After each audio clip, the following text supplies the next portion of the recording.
بسم الله الرحمن الرحيم. السلام عليكم ورحمة الله وبركاته. كلنتي وعنا وناكسنا خيرتي داوديش قيمة قدرنت نجمدان ملك استو عالم كجود كيس عاد نجد داون سان كسر داود ورك تلفزيون قرن كسومالي لان.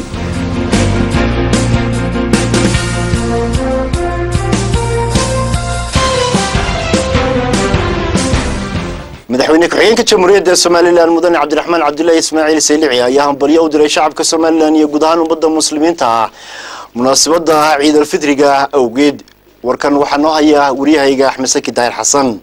كوسيمها مدحوينها سومالان أهنا مدحويني كوجين كجمهورية الصومالي مدن عبد الرحمن عبد الله إسماعيل سيلعي أيام بريء بوجدان ودري عيد الفطر أوجد ومضى مسلمين تاجرهن الشعب كالصومالي لان ملك صيد دافع عالم ككتشوجان سيبا عيد مدى قلب كسيدي الصومالي لان يكسوجان شيء ظهرين. الحمد لله رب العالمين. waxaa ilaahay mahadiya in maanta ay noo soo dhamaatay bishii barakaysnayd ee Ramadaan oo inuu muddo daalka ku soo jirnay oo maanta ku ciideyno ciid ilaahay oo ducadii naga aqbalay muddada bisha aan soo wadnay oo raxmaadkiisii noo shubay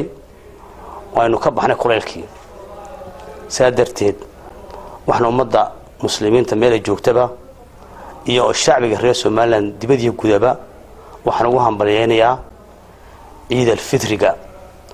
ay maanta nabad inagoo nabad qabnaa inuu soo gaarnay yaan ugu hambalyeynaa dhamaanba shacbiga reer Soomaaliland gudaheeda joogo gaar ahaan ciidamada qaranka ciidamada kala duwan ee dalka Soomaaliland ee gudaha iyo dibadba amniga sugaya waxaan hambalyo gaar u sii diray ciidamada qaranka ee jiida hore jooga مدحويني كوجين كجمهورية الصومالي مدن عبد الرحمن عبد الله إسماعيل سيلعي sidoo kale waxa uu bashbashiyo barwaaqo iyo horumar la taaban karo u rajeeyeen in sanadkan sanadkiisa ay ku gaaraan guud ahaan shacabka Soomaaliland waxaan hambaliyada kadib aan ummadda reer Soomaaliland Ilaahay uga baryaa in sanadkiisa Ilaahay caafimaad qab iyo cimri dheer u gaarsiiyo bashbashiyo barwaaqo u gaarsiiyo in himilada reer Soomaaliland higsanayana Ilaahay sanadkiisa mid aynu wadajir ku gaadhno Ilaahay ka dhigo waxaan kale oo aad iyo aad runtii ugu faraxsanahay in bishii Ramadaan ay noogu dhamaatay guud ahaan dalka si nabadgelyo ah saadarteed waxaan mar labaad hambaleynayaa dhammaan shacabka reer Soomaaliland ee heeganka u ah ilaalinta waddankiisa hambalyo ciid wanaagsan ayaa leh wasiirka xigeenka wasaaradda warfaafinta dhaqanka iyo wacyigelinta jamhuuriyadda Soomaaliland ayaa jawaab miisaankeeda culus ay waxa uu ka bixiyay hadal ka soo yeedhay xisbiyada mucaaridka warkan waxa noo haya wariyahayga Xasan Faarax Qamaan wasiirku xigeenka wasaaradda warfaafinta dhaqanka iyo wacyigelinta Soomaaliland Cabdiwaaxid Cabdiraxmaan Cabdiqaadir ayaa jawaab miisaankeedu culus yahay ugu jawaabay hadal ka soo yeedhay xisbiyada mucaaridka Soomaaliland oo ay ku dhaliilayaan xukuumadda Soomaaliland wasiirku xigeenka wasaaradda warfaafinta dhaqanka iyo wacyigelinta Soomaaliland ayaa ugu jawaabay hadal miisaankeedu culus yahay xisbiyada mucaaridka Soomaaliland wuxuuna sheegay inay xukuumadda Soomaaliland ay ka kortay nidaamka beelaha uu tilmaamay inay marayso qaran wuxuuna u soo jeediyay xisbiyada inay ka waantoobaan wax kasto wuxuu dhimaya bulshada Soomaaliland xaqiiqadana laga run sheego bariyahan waxa badnayd qoliyaha mucaaradku inay xukuumadda dhaliilo badan u soo jeedinayeen maanta ugu dambeysay dhowr xildhibaan baan jaraa'idka ku arkay waxay ka hadlayeen oo lahaayeen qabyaalada xukuumaddu keentay qabyaalada xukuumaddu ma keenin iyaga qabyaalada wada xisbiyada mucaaradku waa kuwa dhalinyarada qabyaalada ku abaabulaya waa kuwa hudheelada ku shirinaya waa kuwa waxaan hore u jirin maanta daad yarteeni ku khalkhal gelinaya ee keenay in magacyo gaar ah ay maanta la baxaan runtii nasiib daray tahay halkii dhalinyaradeenna waxbarashadeeda iyo dhaqankeennii iyo cilmigii iyo wadaniyadii lagu ababin lahaa in maanta ay qabyaalad qaawin ay xisbiyada mucaaradku ay ku abaabulaan oo ku gardaadiyaan maanta Soomaaliland qabyaaladu way ka kortay xisbiya la furtay maanta xisbigu hadaanu maanta hayn wuxuu mujtamaca ka iibiyo ama uu dadka ku qanciyo inuu qabyaalad ku wareego runtii waa nasiib daro wasiirku xigeenka wasaaradda warfaafinta dhaqanka iyo wacyigelinta Soomaaliland isagoo hadalkiisa sii wata wuxuu sheegay inay barnaamijkii xisbiga kulmiye ee doorashada ku galay ballanqaadyadiisii wax badan ay ka fuleen oo la tilmaamay inay marxaati ay ka yihiin qaybaha bulshada Soomaaliland annagu xukuumad ahaan waxaan ku faananaa wixii aan mujtamaca u ballan qaadnay ee xukuumaddu ballan qaaday ee madaxweynuhu ballan qaaday ee dhinac kasta ha ahaato waanta annagu waxaanu qabnaa inaanu dhammaystirnay berita hadday tartan galshana aan mujtamaca horgeyn karno ka iibin karno buuggii waxaanu ku qorannay intii badnayd inay maanta noo dhammaystiran tahay taasaanu mujtamacaynu maanta og yahay annana aanu ku faananaa mas-uuliyiinta wasaaradda warfaafinta jamhuuriyadda somalilan ayaa ka qayb galay gabagabada barnaamijka kasmaal oo muddo bil ah ka socday telefishinka qaranka somalilan warkan waxaa noo haya waryahayga mar kale xasan faarax qamaan barnaamijka kasmaal oo iska kaashadeen shirkadda isgaarsiinta somtel iyo telefishinka qaranka somalilan oo socday muddo bila ayaa lagu soo gabagabeeyey magaalada hargeysa xiritaanka barnaamijka kasmaal oo lagu qabtay xarunta telefishinka qaranka somalilan waxaa kasoo qaybgalay wasiirka wasaaradda dhalinyarada iyo ciyaaraha iyo dalxiiska علي سعيد ريجل وزير كحيانك وزارة ورفافين تردقن كيو عيقلين الصومالي عبد الواحد عبد الرحمن عبد القادر ماريها جودة تلفزيون كقرن كالصومالي لان خضر حسن علي قاس أقاسمها جودة وزارة ورفافين تردقن كيو عيقلين الصومالي لان محمد آدم علمي الكعسي قدوميها شركة إسكارسين سومتيل جامع حاجي محمود madaxa ganacsiga iyo suuqeynta shirkadda Somtel Maxamed Roble madaxa xiriirka dadweynaha iyo warbaahinta shirkadda Somtel Khadar Cabdiraxmaan soo saaraha barnaamijka Kasmaal Cabdirasaaq Cusmaan Maxamed shaqaalaha wasaaradda warfaafinta dhaqanka iyo wacyigelinta marti sharaf kale iyo abwaano ugu horeyn waxa madashaasi xiritaanka barnaamijka ka hadlay soo saaraha barnaamijka Cabdirasaaq Cusmaan oo ka warramay maraaxilkii kala duwanaa ee soo maray barnaamijku iyo tagitaanka gobolada uu sheegay inuu muhiimad u leeyahay daawadayaasha ku xidhan telefishinka qaranka ana Cabdirasaaq oo madashaasi ka hadlaya uu yiri barnaamijkan waxa uu ahaa mid wada saameynaya mas'uulka u sareeya wasaaradda wasiirka warfaafinta wasiirka xigeenka ilaa maareeyaha telefishinka qaranka Soomaaliland TV-ga u sareeya dhamaantood ba aroor kasta waxa laga shiriyay barnaamijkan sida uu ahaa ilaa shirkadda Somtel isgaarsiintooda waxa baxayay in ka badan 50 su'aalood marka la isku celceliyo habeen kasta 50kaasi su'aalood xabad ama laba ama saddex ba wax ka soo noqonayaan dhamaantood ba waxay ahayd mid subax kasta laga shiri jiray oo sidii loo sixi jiray ay ahayd mid markaasi muhiimadeeda iyo hawsheeda lahayd maamulka wasaaradda warfaafinta garan telefishinka qaranka Soomaaliland aad baan ugu mahadcelinayaa mas'uuliyiintaasi waqtiga barnaamijkan iyo sidii noo garab taagnaayeen waqtiga uu baxaya iyo in kasto ahayd mas'uuliyadda naga wada saarnayd ma ahayn barnaamij qof soo saaro uu ka baaxad ballaarna marka la barnaamij qof soo saaro dhamaantood ba kale isaguna waxa ka hadlay madasha gudoomiyaha shirkadda isgaarsiinta Somtel Jaamac Xaaji Maxamed oo tilmaamay sida loogu baahan yahay in kor loo qaado af Soomaaliga iyo dhaqanka wuxuuna tilmaamay in barnaamijka laga dhigo talooyin ku soo jeediyay in barnaamijka laga dhigo wiigle يعني أف Soomaaliga runtii meel adag ayuu maraya oo u baahan in loo gurmado alxamdulillah rabbil caalamiin waxaan ku bogaadinay waliba TV-ga qaranka aad iyo aad baan uga bogaadinayaa af Soomaali cad oo hufan oo كلينا يا لقاهلا وكي هريء شريعة وانكو نرتي بقادنا يا إن هالك كسي وضعنا وندورنا وحن شعلهاي مركز سؤالها أنا وكلا اللي يجيو سي آخر سكوا كلا يلوجا في تجنا ذو إن سي خلطان لا آخره إن مركز هراء ليس لا سيارة يجو xiritaanka barnaamijka Kasmaal ayaa waxa isaguna ka hadlay agaasimaha guud ee wasaaradda warfaafinta dhaqanka iyo wacyigelinta Soomaaliland Maxamed Aadan Cilmi Ilkaas oo ka warramay qorshayaasha wax ku oolka ee wasaaraddu kor ugu qaadayso af Soomaaliga iyo dhaqanka wuxuuna tilmaamay inay wasaaraddu sameynayso qorshayaal kor loogu qaadayo suugaanta marka waxa laga maarmaan ka wasaarad ahaan inay noolaynta af Soomaaliga iyo dhaqanka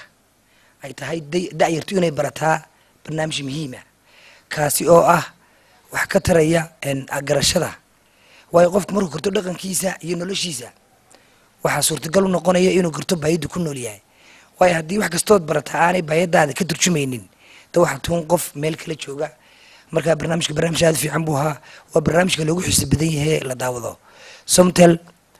way ku mahadsan yihiin awal rabadaan inagoo iloono rabadaan ma soo noqon jiray laakiin barnaamijkii hadii lagu sii daro marar kale oo shaqeeyana wax badan buu faa'iideynaya dhinaca kale isaguna waxa ka hadlay madasha xiritaanka barnaamijka Kasmaal mariyaha guud ee telefishinka qaranka Soomaaliland Khadar Xasan Ali Gaas oo ka warramay sida ay bulshadu ugu xidhan tahay barnaamijka Kasmaal oo iska kaashadeen telefishinka qaranka Soomaaliland iyo qorshayaasha wax ku oolka ah ee barnaamij iyo sida ay ugu qorsheysan tahay barnaamijyo tayo leh oo ka baxa TV-ga oo kan oo kala la mid ah waxaan rajaynaynaa inuu barnaamijkani noqdo mid toddobaadla bilaha soo socda haddii alla yiraahdo anagoo la kaashanayna shirkadda Somtel waxa dareemaysaa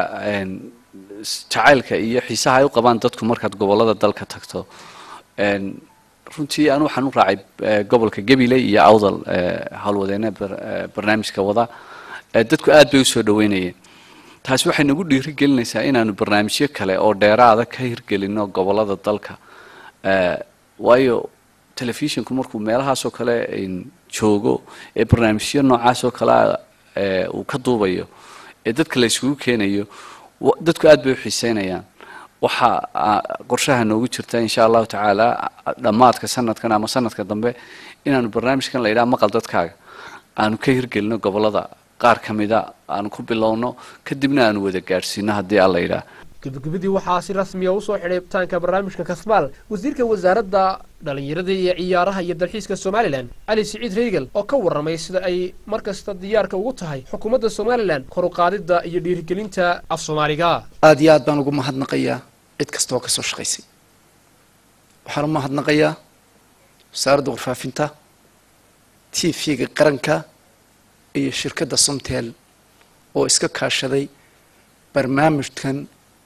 hirgelintiisa iyo horumarkiisaba ma aha markii ugu horeysay aan ka soo qayb galo dhowr goor horena halkan waa ka soo qayb galay runtii waa barnaamij wax badan laga faa'iido bulshada wax badan ka faa'iiday mar waxa laga faa'iiday waxa la ogaaday aqoontii af Soomaaliga ama dhaqankeennii ama juqraafikali dhulkeennii halka ay dadku ka taagan yihiin baa la ogaanayaa korna wuu soo qaadayaa mar labaadka dhinacii aqoonta dhalinyarada lafteeda ama dadkii qaybgalayay isagana wuu ka kabayaa wararka kale ee naga soo gaadhay dalka gudihiisana waxaa ka mid ah Dan Maxamed Cali Jabaan oo ka mid ah madax dhaqameedka Soomaaliland ayaa ka warbixiyay socdaal qaar ka mid ah madax dhaqameed ay ku tageen deegaanka Buuhoodle iyo waxyaabihii ay kala kulmeen waxaanu sheegay bulshada deegaanka ay isla qaateen in la wada qabto gogol nabadeed oo lagaga arinsanayo xasiloonida iyo nabad siday ugu noolaan lahaayeen bulshada wada degta deegaanada Buuhoodle iyo Qorulugad oo hirgelinaya gogosha nabadeed waxaanu suldaanku bulshada Buuhoodle uga mahadnaqay sida milgaha iyo maamuuska leh ay u soo dhaweeyeen deegaanka Buuhoodle iyo martiqaadka ay u fudiyeen muddadii ay ku sugnaayeen hore ka mahadnaqayaa sidii sharafta badnayd gobonimada iyo kalgacalka ku dheehnaa ee nala soo dhaweeyay furfurnaanta ay ku dheehan tahay ilbaxnimadu iyo rabitaanka aan la qiyaasi karayn aanu ahayn dad xor ah oo magaaladoodii jooga magaaladoodiina ka tegey waxaan u tagnay dad u heelan nabadda waxaanu isku daynay inaanu jeexno annagu dariiqa wadada nabadda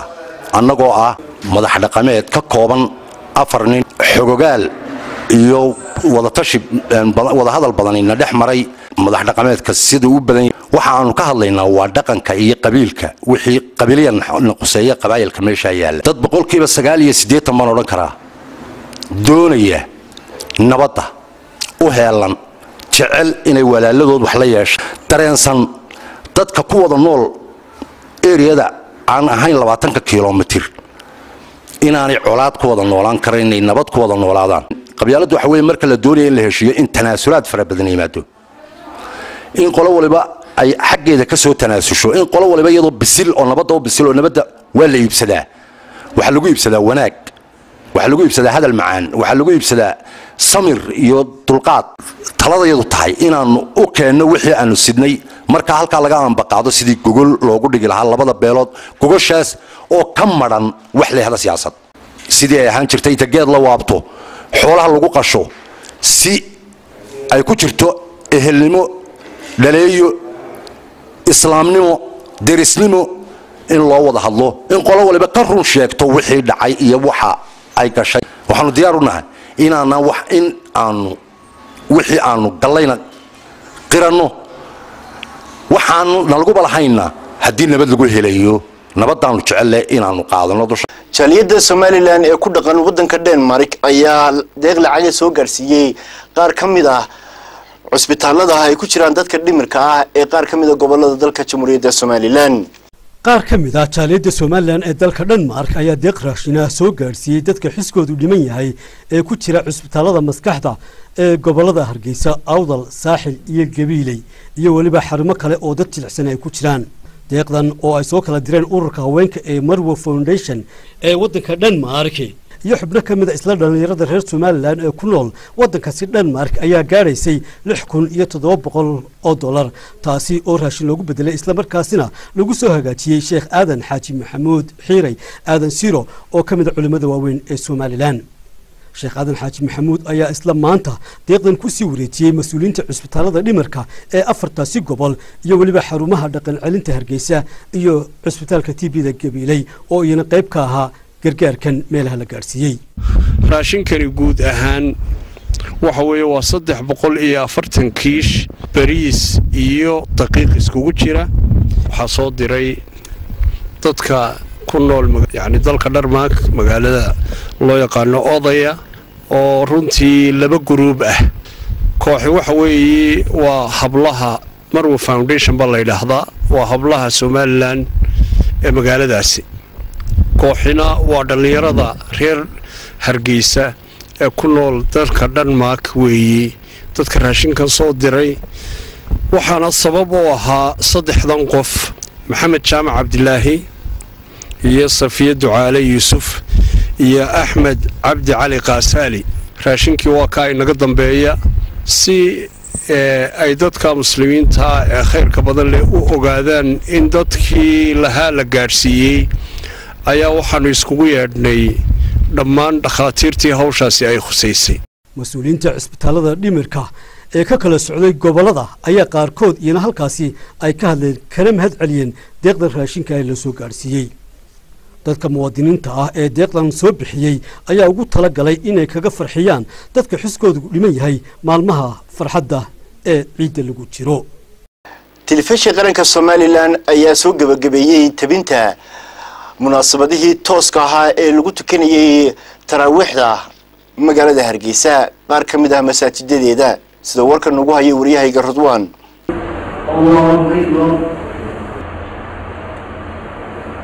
سمع الله لمن حمده الله أكبر سمع الله لمن حمده ummadda reer Somaliland oo gudanaysa waajibaadka bisha barakaysan ee Ramadaan iyadoo telefishinka qaranka Somaliland uu si toos ah u soo gudbinayay tukashada salaada taraawiixda oo sanadkii labaad uu fulinayo adeega tooska ah ee salaada taraawiixda daafaha dunida looga daawanayo ummadda reer Somaliland ayaa si weyn u soo dhaweysay fikradaas oo uu lahaa isla markaana uu hirgeliyay maarayaha guud ee TV-ga qaranka Somaliland mudane Khadar Xasan Cali Gaas barnaamijka tabinta tooska ah tukashada salaada taraawiixda ay bulshada reer Somaliland si weyn uga faa'iideysteen kuna amaaneen adeega ugubka ku ah warbaahinta Somaliland ee TV-ga qaranku uu ku gartay in bulshada islaamka ee daafaha dunida ku dhaqan uu u gudbiyo tukashada iyo arkaanta ay leedahay salaada taraawiixdu imaamka masaajidka Rusheey oo ah goobta TV-ga qaranka Somaliland uu ka soo gudbinayay barnaamijkaas Sheekh Maxamed Sheekh Cumar Dirir ayaa sharaxay ahmiyada iyo faa'iidada ay leedahay in bulshada loo soo gudbiyo tukashada salaada taraawiixda waxaanu maamulka TV-ga qaranka iyo howlwadeennada dhammaan bisha barakaysan ee Ramadaan ku howlanaa gudbinta tooska ah tukashada salaada taraawiixda ku bogaadiyay waxqabadka ay muujiyeen isagoo sheekhu alla uga bariyay in miisaanka xasanaadka uu ugu daro khayrka ay shaqaysteen iyo shaqada adag ee ay la yimaadeen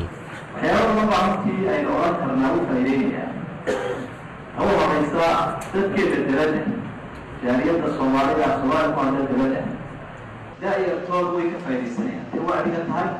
iyo haddii walaalaha quraanka akhriyo quraankooda ay jeclaystaan ay tahay iyo haddii sida loo tukanayana ay ka arkayaan iyo masaajidada iyo tacbiirtooda iyo jamaca walaalahooda tukanaya qaarkood baa mararka qaarkood oranaya warsho masaajidadiina way qurux badanyana way camirayn marka qaarkood oo meelaha tumanadayo ayaa mala meel tusan inay qaarkood u haystaan waddanka aragba marka way dhirinaysaa dhinac kale marka laga eego marka laba saacadood baa laga yaaba inay nala joogaan qolyaha baahinaya labada saacadood hadday waayaan kan maxay sii dayn lahaayeen waxaa laga yaaba wax kala sii dayn lahaayeen marka taasina khayr bay ku buuxiyeen way ku mahadsan yihiin khayrka ay ku buuxiyeen faa'iido weyn bay kororsadeen iyo ajri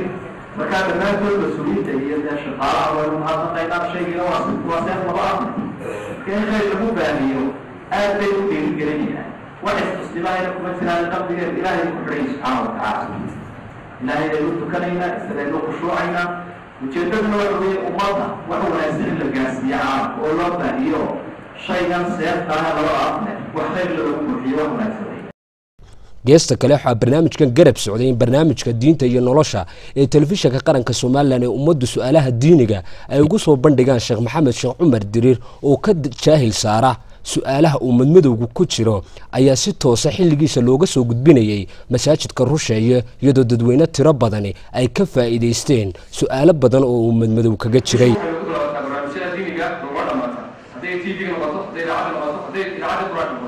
وأتوصل لك ربنا لو تعيسنا على البركة عبادي فرع فضيلة صدق الله يقبله حديها من إن شاء الله يجيب بطو إذا واسمر الجبل هاي لما أنت فتح سمير أنت داول السيد أنت لقيت كامل أنت هو بوفر الهاي كتابه رزق وفي ذلك فليتنافس المتنافسون. waxaana uu barnaamijkan mustaqbalka halka laga sii wadi doonaa oo xilligiisa laga soo gudbin doonaa si toos ah masaajidka Rusheeye. ridwaan akiid Caydiid Ismaaciil iyo ugaas Michabir telefishinka qaranka Soomaaliland masjidka Rusheeye. agaasimaha guud ee tacliinta sare wasaaradda waxbarashada ayaa ka qayb galay munaasabad jaamacadda Timcad ee magaalada Gabiley ay ku soo bandhigaysay qaybaheeda kala duwan ee waxbarashada ee jaamacaddaasi sidoo warkan ugu faahfaahinaya wariyahayga Nimcaan Dheeg Ibraahim. agaasimaha tacliinta sare iyo waxbarashada Jamhuuriyadda Soomaaliland Abiba Cabdi oo weheliyaan maamulka heer gobol iyo heer degmo ayaa ka qayb galay munaasabad ballaaran oo lagu magac daray habeenka bandhiga kuliyadaha jaamacadda Timcad oo ay soo bandhigaysay jaamacadda Timcad. kulankaasi oo goobjoog ka ahaayeen gudoomiyaha jaamacadda Timcad Dr. Cismaan Yuusuf Magan, ardayda wax ka barata jaamacadda Timcad iyo ardayda sanadka galisa jaamacaddaasi iyo mas'uuliyiin kale oo kamid yahay barasaabkii hore gobolka Gabiley Maxamed Axmed oo Cabdi Xabiib iyo mas'uuliyiin kale. waxaana ugu horeynba halkaasi hadallo kooban ka jeediyay ardayda kuliyadaha kala duwan ka dhigta jaamacadda Timcad oo ku soo bandhiga culumaha kala duwan ay ka bartaan jaamacadda Timcad iyadoo sidoo kalena macallimiinta kala duwan oo dhigta kuliyadaha kala duwan ee jaamacaddaasi iyaguna sidoo kale halkaasi ku soo bandhigay casharada kala duwan ay u soo bandhigi doonaan ardayda sanadka galasa jaamacaddaasi. barasaabkii hore gobolka Gabiley Maxamed Axmed oo Cabdi Xabiib iyo gudoomiyaha jaamacadda Timcad oo hadallo kooban halkaasi ku joodiyay ayaa waxaa hadalladoodii ka mid ahaa يعني ودنكينا وآمنتان إلى المسيحيين عقلين إلى هاي السيئة عبرتها كسبتان إلى الحقوق إن شاء الله وقت قوبان إلى وقت دبجونا ما بحيرنا هذا الموضوع هذا وحكل لي مالتي عبد الأسي وهذا هذا شعار هاي إلى العضو كعما فرنك سود ولا إنه برليبة الأوجه هاي إن أينو شعار هذا الاشتغال ونجد أوين haddana waxaan gaar ahaan inuu maanta u leeyahay waa jaamacadan waxaan ognahay in daa'ir badan oo inaga mid yahay dhowr sano ka hor ay ku dhacday waxbarasho la'aan oo ay badaha ku leedeen ama ay meelo kale ku dayacmeen. marka waxaan leeyahay maadaama guriga ilaahay noo keenay ha naga faa'iidaysto ha la yimaado waalid ahaan aqoon ahaan ganacsato ahaan. barasaabka ku-xigeenka gobolka Gabiley maayarka magaalada Gabiley agaasimaha tacliinta sare ee wasaaradda waxbarashada Abiba Cabdi oo iyaguna hadallo kooban halkaasi ka jeediyay ayaa waxaa ka mid ah hadalladoodii ay u qaadan lahaayeen u shaqeyn lahaayeen runtii la diyaarin doonaa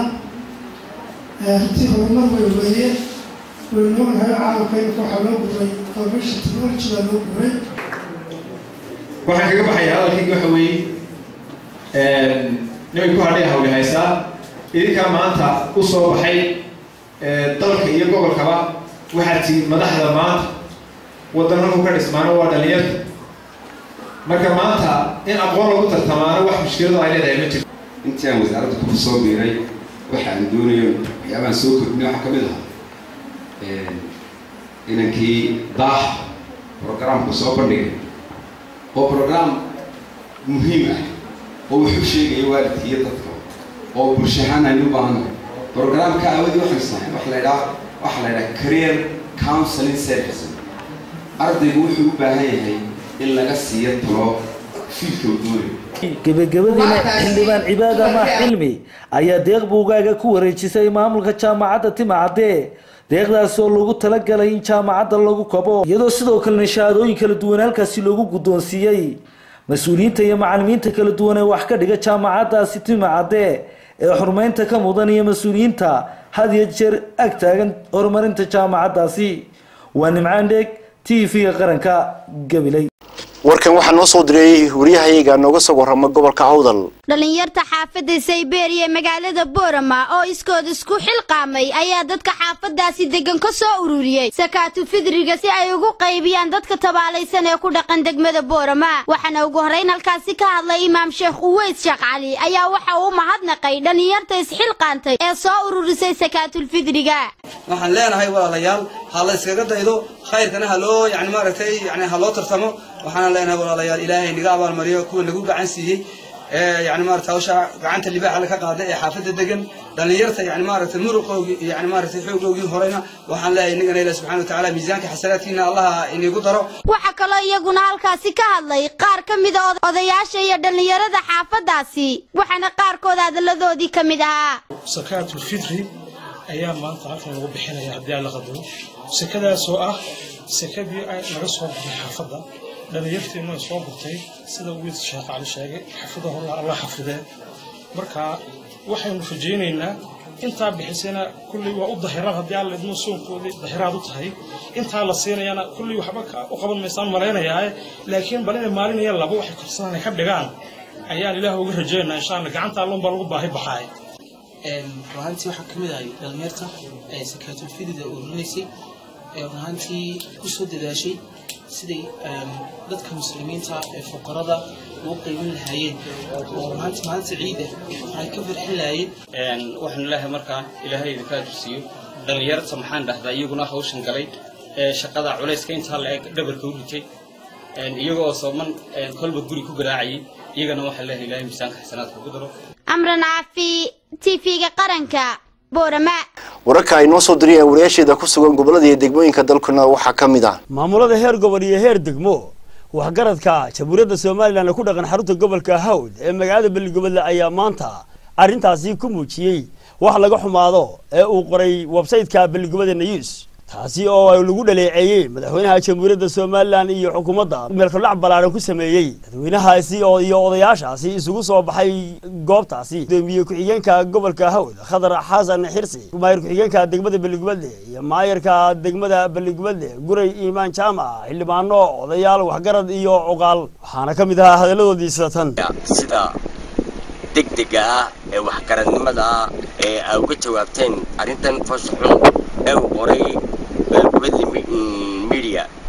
waxaan waxa ay dawlahaydaan ama dhaqan lahaydaan inay markiiba ka jawaabtaan waxaan dareenku in siin karin ee fasaxun Beligobole waa meel taariikh leh waa hooygii halganka waa halkuu gudoomiyaha madaxweynuhu maanta isagoo gudoomiyaha SNMana uu fadhiyi jiray dhinaca kale dhalinyaradaasi oo aad uga murugootay hawlahaasi waxa ay aad ugu tibaaxeen in aanay ka mid ahayn Beligobole News gobolkan iyo mandaqadan aynu joogno mana madeli karaan waxaana ka mid ah hadaladoodii sida tan oo ku hadli kara ama uu oran karana maaha horana Beligobole waxa ay iyo aflagaadooyina looguma hayn lagu qoray News Beligobole wax u qalma maaha gobolka Hawd iyo degmada Beligobole aan xildhibaanada ka naayno halka waxaan ka xunnahay oo aan boorjiis ka bixinayna wixii inaan ka yaray uu ku qoray maxaa ku Beligobole media waxaan u leenahay haddaan gobolka Hawd nahay ama inta ku abtirsata anagu waxa meelay ka soo bixin ma ogin kaalina kama nihin boorjiisna waan ku bixinaynaa mudaharaado balaaran baanu ka dhigaynaa madaxweynaha iyagana waan ogolay haraaje haddii ay ama si hay'adda dalkaba uu caday waxa inanka yari meesha la galay ee lagu soo hadlay lama qabno magacu lama qabno gobol lama qabno qol lama qabno gelin abolachees aniga ku hadlaya magaca gobolka Hawd illa ma ballaca bana magaceeda ku hadlaya oo aan leeyahay madaxweyne wixii meesha ka gaaray abolachees warkaasina raali gelin markaasina mar quramaha alfa marra ayaan ka raali gelin kusimaha barasaabka gobolka Togdheer isla markaana ah barasaab ku-xigeenka gobolkan Maxamed Maxamuud Yuusuf Ubaxle iyo sidoo kale gaashaanle Cabdi Muuse taliyaha qaybta booliiska ee gobolkan Togdheer oo galabta gelinkii dambe u warramayay TV-ga qaranka Soomaaliland ayaa waxa ay tilmaameen xaaladda gobolkan ay nabdoon tahay islamarkaana waxay bulshada reer burco guud ahaanba ugu baaqeen si farxad leh u ciidaan munaasabada ciidda iyagoo aan ka tegaynin bay yidhaahdeen foojignaantii dheeraadka ahida lagu yaqaanay bulshada reer burco ee had iyo goor ku sugi jireen ammaanka islamarkaana taageerada ku siin jireen ciidamada ammaanka ee gobolkan ka howlgala marka hore waxaan salaamaynaa TV-ga qaranka iyo sida uu bulshada ugu shaqeynayo iyo dhammaan maamulkiisa markii xigana waxaan salaamayaa maamulka gobolka oo dib-u-xigeenka saaxiibka ka mid yahay iyo inta degmadaba iyo dhammaan dadweynaha reer burco waxaanan ugu hambaleynayaa ciidda inagu soo food leh haddii alla yidhaahdo inay nabadii barwaaqo ku ciidaan dadweynaha reer burco dhammaantood waxaan ugu hambaleynaynaa inay nabad iyo caano iyo barwaaqo ay ku ciidaan xagga nabadgelyadana markaanu ka hadallo annagu ciidan ahaan nabadgelyada waanu u diyaargarownay waxaanu ugu diyaargarownay inaan dadweynaha iyaga la ciidno oon amnigana aan la sugno haddii alla yidhaahdo meel kastoo ku tukanayaan aan ciidamo u qaybinay bulshadana waxaan u sheegaynaa inay barwaaqo iyo bashbash ay ku ciidaan iyo iyagoo faraxsan oo aanan ka walwalaynin wax dhibaataa waxaanu annagu ku jirnaa heegan buuxa dadweynahana waxaanu ku hambalyaynaynaa qaabka ay u adeeganayaan ilaa iminkana wax turunturyaa ma hayno booliiska gobolka iyo ka qarankubana ammaan bay naga mudan yihiin qaabka ay u sugeen amnigii sida ay xaaladdu tahay iyo sida fiican ee odayaal iyo shacbi iyo ganacsataba heegan loogu yahay amniga guud ee qaranka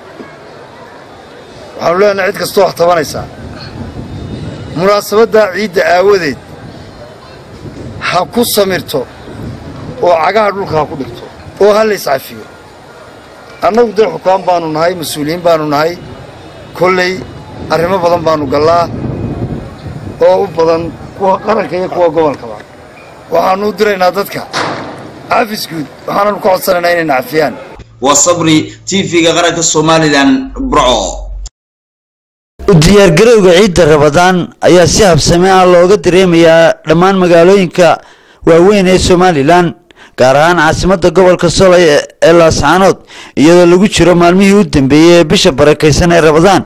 waxaana suuq weynaha magaalada Laascaanood soo buux dhaafiyay dad aad u tiro badan kuwaasoo safaf dhaadheer ugu jira sidii ay u iibsan lahaayeen alaabooyin naftooda iyo nafaha carruurtoodaba farxad geliya waxaa xidhmay wadooyinka waaweyn ee dhex mara bartamaha suuqyada magaalada Laascaanood waxaana la dhigay alaabooyin ku jira koryoonayaal iyo weliba walxa kale oo lagu gado alaabooyinka dharka ciidda halkaasoo lagu iibinayo alaabooyin kala duwan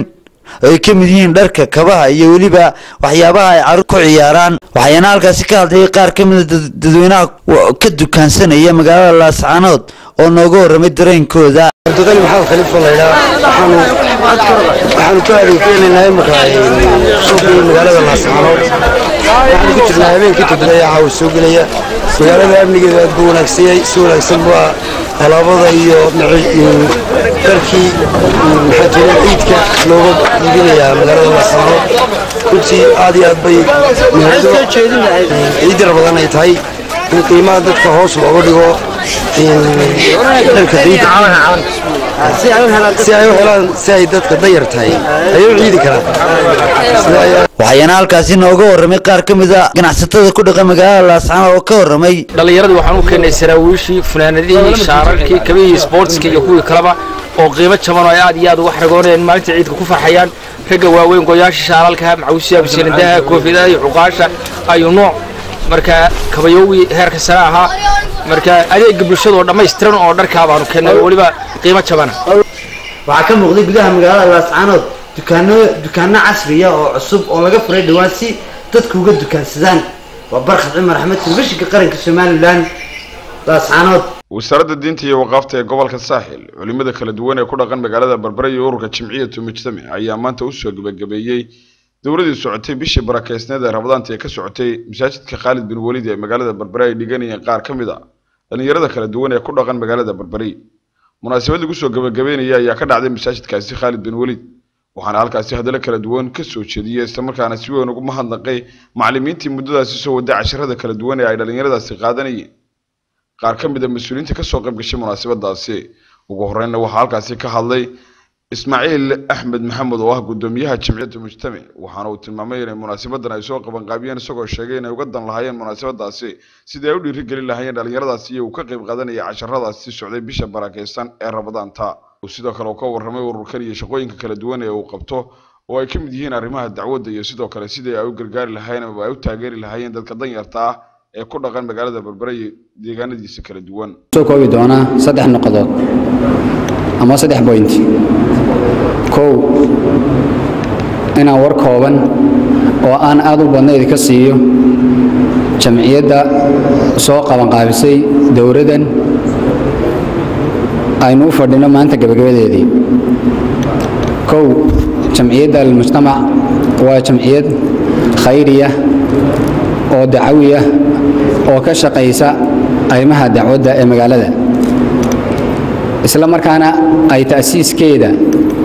iyo fikradii taasiiskeeda ay keensatay baahida dacwadeed ee uu qabo gobolka saaxil gaar ahaan caasimadiisa Berbera waxay isaguna sidoo kale halkaasi ka hadlay Sheekh Axmed Said oo ka warramay casharada kala duwan ee ay bishaasi barakeysan ee Ramadaanta ay bixinayeen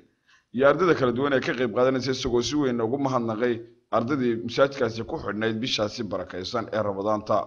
imaamka masaajidkaasi Khalid bin Walid Sheekh Salmaan Ismaaciil Maxamuud iyo sidoo kale Mariya ku xigeenka kaydka Hamash dalka Berbera iyo iyaguna si weyn ugu mahadnaqay ardaydaasi kala duwan ee shahaadooyinka iyo jaayisadaha qaadanaysa gabagabadii waxa munaasabadaasi soo afmeeray isduwaha wasaaradda diinta iyo waqafta ee gobolka Saaxil Sheekh Maxamed Axmed Xuseen waxaana uu tilmaamay in mar walba ay taageeri doonaan cid kasta oo kor u qaadaysa diinta islaamka iyo barashadeeda waxaana uu si weyn ugu mahadnaqay macallimiinta iyo ardaydii muddadaasi soo waday casharadaasi kala duwan waxaana halkaasi gabagabadii uu ku guddoonsiiyey arday muddo 6 bilood oo halkaasi cashar ka dhiganaysay shahaadooyin kala duwan oo cadeynaya casharadaasi kala duwan ee ay masaajidka ka qaadanayeen muddadaasi iyo sidoo kale jaayisado isugu jira cumuumada koofiyado cadaro iyo sidoo kale arrimo loogu talagalay lagu dhiirigeliyo dhalinyaradii iyaguna bishaasi barakeysan ee Ramadaanta casharada ka qaadanayay masaajidkaasi ay ku xidhnaa Muxtaar Cabdiraxmaan Maxamuud telefishinka qaranka Somaliland Berbera guddi madax bannaan oo bishan Ramadaan ka howlgalaysay gudaha magaalada Burco isla markaana ku howlanayd ururinta sadaqooyinka iyo gaarsiinta qoysaska masaakiinta ah ee u baahan in wax la taro ee ku dhaqan magaalada tan Burco ayaa soo gabagabeeyay howlgalkaasi khayriga guddigan ayaa waxa uu ka koobnaa culimo awdiin ganacsato wariyayaal xubno kale oo iyaguna khayrka jecel iyo sidoo kale hay'adda wanaag farista iyo xumaan reebista ee gobolka Togdheer Sheekh Ali Mawlid iyo Sheekh Ali Mahdi ayaa TV-ga qaranka Somaliland maanta u cadeeyay soo gabagabeynta howlgalkaasi ama ololahaasi khayriga waxa kale oo dhaqaale wax ku ool ah laga guray shirkado iyo ashxaas ay ka mid ahaayeen shirkadda Dahabshiil shirkadda Telesom shirkadda Heko gaar ahaan Cabdiraxmaan Jibriil shirkadda iyo maaragtay maxay tahay Elias iyo ashxaas badan oo kale lacagtaas oo lagu iibiyay cunno ka koobnayd bariis bur ama daqiiq sonkor timir iyo saliid cunnadaasna waxaa loo qaybiyey qoysas tiradoodu ay dhan tahay 325 sida hadalkan ama qoraalkan ka muuqatana tirada qoysaska aanu wax gaarsiinay iyo inta taageerada u baahan aad ayay u kala badan yihiin hase ahaatee annagu waxa aanu ku dadaalay in aanu caawino kuwa ugu liita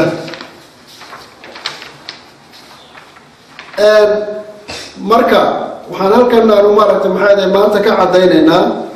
hawshayadii aanu la isu xil saaray dadka waxgaradka ay isu xil saareen halkan ayaanu ku soo gabagabeynaynaa waxaase dhici karta inaanu caawino cid kasta oo doonaysa inay masaakiinta wax siiso waayo hadda waxaanu leenahay waayo aragnimo iyo aqoon dadka baahan iyo meelaha laga helo waxaan ku soo ururinayaa hadalkayga run ahaantii dadkeenu waa jilicsan yahay dhibaatooyin badanna way yaaleen laakiin ilaahay subxaanahu wa tacaala haddaynu tala saaranno waxbaynu istari karnaa inaynu wax istarno oo isu nugnaano oo isu jilicsanaano oo aynu isxaan ogaano. hay-adda bisha cas ee fadhigeegu yahay isku taga imaaraadka carabta ee wakiilka u yahay hay-adda wadaniga hayda al-nakhili ayaa casho sharaf iyo afur ballaaran u samaysay in ka badan 200 oo qof isla markaasina ku qabatay hotel askar ee magaalada Gabiley. casho sharaftan iyo waliba afurtan dadka danyarta loo sameeyay ayaa gureedba waxa halkaasi aad la kooban ka jeediyay Sheekh Mustafa Daawud Nuur, Sheekh Mustafa Maxamuud Madar oo ah qabanqaabiyaasha xafladani isla markaasina u mahad celiyay Xasan Maxamed Diiriye iyo Sheekh Saciid Maxamed Faarax oo ka tirsan hay'adda wadaniga ee al-Nakhili oo fulinaysa mashruucaasi waxaana mas'uuliyiintaasi hadaladoodii ka mid ahaa ilaahay subxaanahu wa ta'aala ka abaal mariyo dadka waxa weeyaan siiyay ama fursiiyay waxa weeyaan dadka sooman rasuulkuna sallallahu alayhi wa sallam waxa uu tilmaamay qofka muslimka ee waxa weeyaan qof fursiiyay inuu xasanaad ka helayo. aad baan ugu mahadnaqaynaa dadka sooman afursiinta ay u samaysay waxa weeyaan haddii aanu nahay dadweynaha reer Gabiley aad iyo aad ayaan ugu mahadnaqaynaa afursiintan oo socotay maanta la 3 cisho waxa weeyaan markaa sida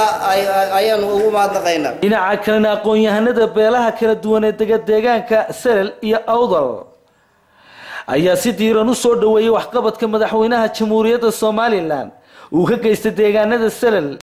iyo Awdal iyo waliba Gabiley, iyadoo aqoon-yahanadaasi sheegeen in guud ahaanba garab taagan yihiin madaxweynaha Soomaaliland. sidoo kale waxaan soo dhaweynaynaa musharaxnimada madaxweynaha iyo madaxweyne ku-xigeenka Jamhuuriyadda Soomaaliland. waxaanu la garab joognaa taageero buuxda anagoo ah waxgaradkii beelaha Ciise ee ka soo jeeday gobolada Salal iyo Awdal iyo Gabiley. ugu dambeyn waxaan xagan ku boorinayaa shacabka sharafta leh reer Soomaaliland inay wax kastaba ka hormariyaan adkeynta nabadgelyadooda, dowladoodana ay isgarab taagaan. waxaan rabbi ka rajeynayaa inuu nabadgelyada Ilaahay noo adkeeyo. saad sheegtay abaaro badan baa ka jira sida ah gobolka Salal iyo Awdal iyo Gabiley. waxaan rabnaa inaad si dhaqso ah waxaad uga qabatid inkastoo goboladu ayna haysan baadiyo wax la cuno abaaruhu ay aad u saameeyeen. inta baan ulanahay adigana waan ku garab joognaa baan leenahay mudane madaxweyne ku-xigeen. ummadda Soomaaliland waxaan leenahay meel allaali meel ay joogaanba waa walaalo. tobankii dambe Ramadaan baa lagu jiraa dadka Soomaaliland waxaan u bogaadinaynaa inay caloosha la isxaadho oo la iscaafiyo. mashruucani waxa uu ahaa mid lagu qaybinayo xaqul ciid si gaar ah uga farxiyay caruur agooma u badan iyo danyar oo lagu hayo dugsiga Caalin ee magaalada Tamburco ee xarunta gobolka Togdheer. xaqul ciidkan ayaa guud ahaanba waxa uu ka koobnaa huga la xidho iyo kabo, waxaana halkaasi guud ahaanba ka hadlay maamulka dugsigaasi waalidiin marti sharafa, waxaana halkaasi ka soo jeediyeen in loo baahan yahay in wax la taro agoomaha iyo danyarta, iyadoo geesta kalena loo mahad celiyay dadkii soo geystay sadaqadan. iyo dad danyar oo ka kooban 130 arday dharkii ciidda. ardaydaas oo isugu jirta habla iyo inamada 70 arday kana kooban 57 agoon iyo 13 danyara, hablaha oo ka kooban 60 hablood oo isugu jira 53 agooma ah iyo 7 hablood oo danyara. guud ahaan lacagta ku baxday mashruucani waa $3,500 oo ay kala bixiyeen jamciyadda la yiraahdo Hiba Foundation oo bixisay $600 isla markaana ah urur ay leeyihiin hablo muxsiniina oo ka dhisan magaalada Manchester, iyo lacagta qaybta soo hadhay oo bixiyay Cabdikariin Maxamed Biixi oo ah $2,900. dugsiga inta mucdamkiisa ama araxdiisu waxa waa dad danyar iyo markaa xeel agoon ayuu badayeen. inta kale waxay isageen markaa xeel si taabaca. inta markaan ka soo gudbo dugsiga waxa asaasay nin muxsina oo la markaa xeel Axmed Caalin oo inta markaa gacanta ku soo hayay imikana gacanta kala bixin say markaa gaaray marxalad markaa daa xanuunsanaya. munaasabadana aan doonayo uga faa'iideeyo in markaa Ilaahay subxaanahu wa ta'aala inuu weydiino in markaa isagoo caafimaad qaba inoo soo celiyo. خيرك اللي النبي محمد عليه الصلاة والسلام حديث وحكيلي أنا وكافل اليتيم كهاتين في الجنة والنبي عليه الصلاة والسلام لبدي سجع عمود أنت وسيدة لبدا فرد سوق قبتي أيو يدي أنا جاي يقف كخف iyo tiima kafaalo qaada waxa weeyaan jannada sidaasaan ku noqonayna intaasi ayaan kusoo gabagabaynaynaa warka telefishinka qaranka Soomaaliland warkan iyo warar kale waxaad ku daawan doontaa wararkayga soo socda hadii baawada loo ogolaado inta ka horeysa waxaan idinka mahad celinaa qadarkaad waqtigeena nasiiseen waxaan idinku dhaafay anigu Axmed Saxardiid assalaamu calaykum wa rahmatullaahi wa barakaatuh